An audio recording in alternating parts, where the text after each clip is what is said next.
नमस्कार। आज हम एक बहुत ही यूं कहें तो सामान्य से लगने वाले विचार पर बात करेंगे, लेकिन इसका असर काफी गहरा हो सकता है। ये विचार सकारात्मक सुबह के विचार नाम के एक स्रोत से है और इसका जो मुख्य वाक्य है वो है, आज का दिन मेरे लिए शुभ है। सुबह की सकारात्मक सोच। आज हम इसी को समझने की कोशिश करेंगे। कैसे सुबह की बस एक सोच पूरे दिन को एक दिशा दे सकती है। चलिए इस पर थोड़ी गहराई से बात करते हैं। बिल्कुल। और इसमें दिलचस्प बात यह है ना कि ये सिर्फ कोई इच्छा या उम्मीद नहीं है। ये एक तरह की घोषणा है, जैसे आप तय कर रहे हो कि हाँ, आज का दिन अच्छा होगा। ये इस बात पर जोर देता है कि सुबह की पहली सोच में ना दिन को शक्ल देने की ताकत होती है। हाँ, घोषणा। ये शब्द वाकई दमदार है। मतलब हम पैसिव नहीं, एक्टिव है। और ये कितना शक्तिशाली है। सिर्फ एक वाक्य, आज का दिन मेरे लिए शुभ है, और बस दिन का इरादा तय हो गया। पर सवाल ये उठता है कि सुबह का ही समय क्यों, मतलब सुबह ही क्यों इतनी जरूरी मानी गई है। देखिए, सुबह का वक्त ना अक्सर एक नई शुरुआत जैसा होता है ना। रात के आराम के बाद हमारा मन जो है वो बाहरी शोर शराबे से, दिन भर की उलझनों से काफी हद तक शांत होता है। अच्छा, जैसे एक कोरी पाटी, क्लीन स्लेट। हाँ, बिल्कुल वैसा ही समझ लीजिए।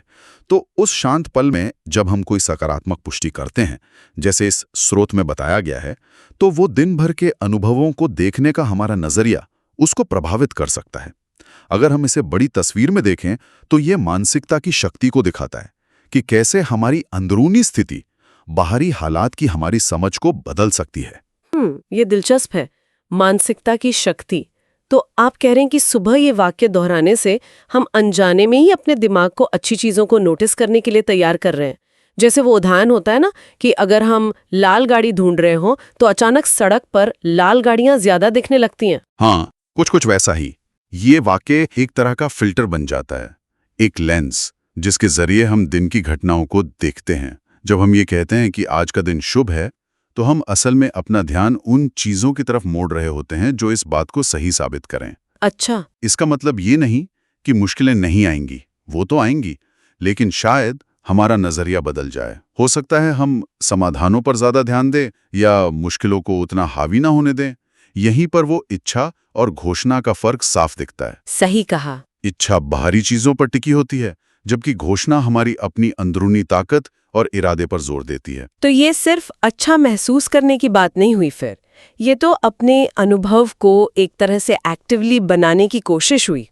ये अपने आप पर, अपनी क्षमता पर भरोसा करने जैसा है कि हाँ, हम दिन को सकारात्मक दिशा दे सकते हैं। निश्चित रूप से ये सेल्फ एफिकेसी यानी आत्म प्रभावकारिता की भावना से जुड़ता है। ये यकीन कि हमारे कामों का नतीजों पर असर होता है। सुबह का ये छोटा सा कदम उस दिन के लिए इस भावना को जगा सकता है। लेकिन हाँ, यहाँ एक संतुलन जरूरी है।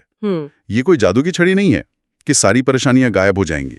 और ना ही इसका मतलब ये है कि हम अपनी नेगेटिव फीलिंग्स को दबा दें, जिसे कभी कभी टॉक्सिक पॉजिटिविटी भी कहा जाता है। हाँ, वो भी एक पहलू है। बिल्कुल। ये विचार असल में एक दिशा तय करने के बारे में है, एक सकारात्मक नींव रखने के बारे में जिस पर दिन को बनाया जा सके। ये सच्चाई से भागना नहीं है, बल्कि उसे देखने का नजरिया चुनना है। तो अगर हम इस पूरी बातचीत का सार निकालें तो सुबह का एक सकारात्मक विचार, खासकर जब उसे एक घोषणा की तरह इस्तेमाल किया जाए, तो वो हमारे दिमाग को तैयार करता है, हमारे ध्यान को सही दिशा देता है और हमें दिन की चुनौतियों का सामना करने के लिए एक मजबूत मानसिक आधार दे सकता है। इसकी ताकत इसकी सादगी में उतनी नहीं जितनी इसके पीछे के मनोवैज्ञानिक असर और हमारे अपने इरादे में है। बिल्कुल सही कहा आपने।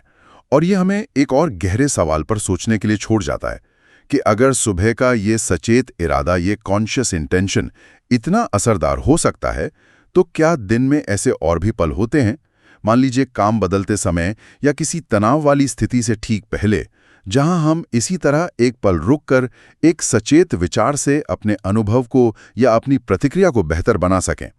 हम अपने दिन के बाकी हिस्सों में इस मानसिक दिशा निर्धारण का इस्तेमाल और कैसे कर सकते हैं, ये सोचने वाली बात है।